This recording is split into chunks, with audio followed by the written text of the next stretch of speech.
To all. The plea bargaining process is the process a prosecutor initiates and offers a defendant a deal for a possible lesser sentence for crimes that may hold a lower jurisdiction in regards to their degree, which will bring a lighter sentence if they will have to go on the trial.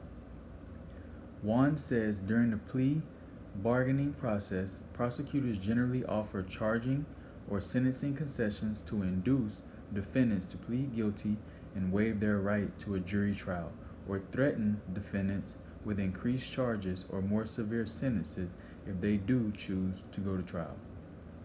This opportunity also allows the defendant to plead guilty for a lesser crime, resulting in a lesser sentence, or the same crime but not the maximum sentence for that crime. This process also allows society, along with the defendant, a just result within the terms of the deal and proves as a benefit for the defendant as well as the court system.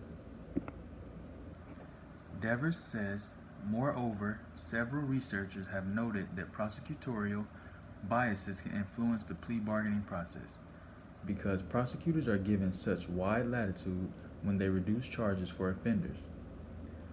But there are three essential elements that a plea bargain must have to be valid, which are the defendant must be made known and acknowledge that they are waiving their rights to a trial, the process must be voluntary and cannot be forced, and the facts of the case, for example, the charges in which they are pleading guilty, must be made known.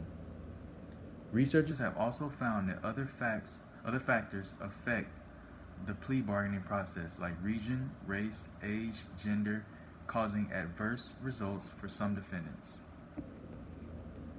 The role of the judge in the plea bargaining process is to reject or accept the bargain and weigh the risks based on prior convictions and the current charge, which will influence how he reduces the charge and the sentence.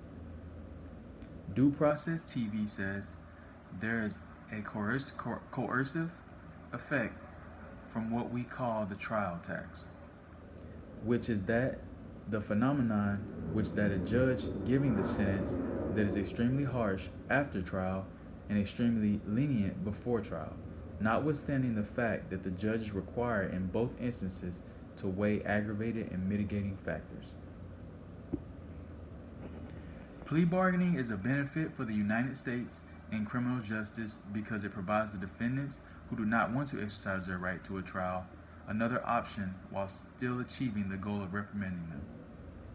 The other benefit is the workload that the state may have.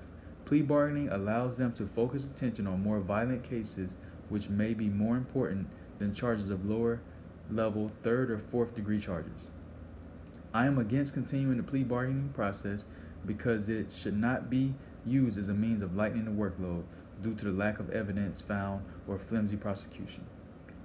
As the defense has to do, the prosecution should have to come to the trial ready, and if unable, go for the charges they can prove and have evidence for.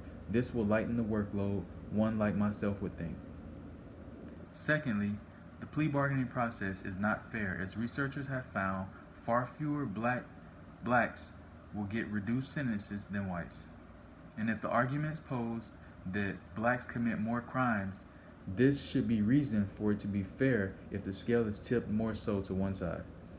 But the judges in their strenuous decision-making process are making the same call, which is more reason for the case to go to trial where evidence can be shown.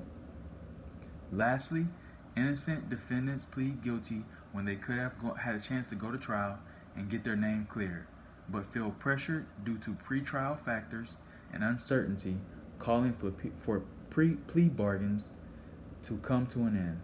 Thank you for listening. Star.